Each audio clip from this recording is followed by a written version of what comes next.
গতকাল চুঁচুড়া থেকে উদ্ধার হওয়া মহিলার দেহ এবং আজ জানা যাচ্ছে তার পরিচয় চিতপুরের বাসিন্দা এমনটাই উঠে আসছে। গত 22 তারিখ থেকে নিখোঁজ ছিলেন ওই মহিলা। এ বিষয়ে আরো বিস্তারিত জানবো। আমাদের প্রতিনিধি বিক্রম দাস আমাদের সঙ্গে এই মুহূর্তে রয়েছেন। বিক্রম, কি জানা যাচ্ছে ওই মহিলার পরিচয়?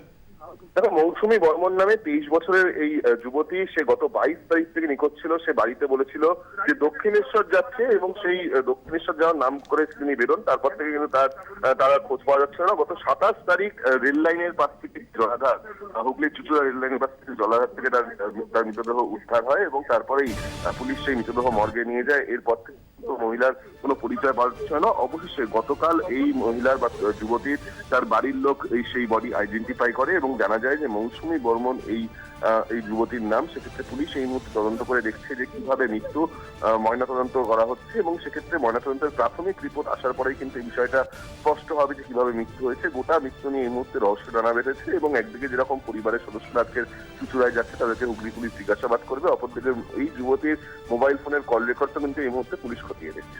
বিক্রম, ধন্যবাদ।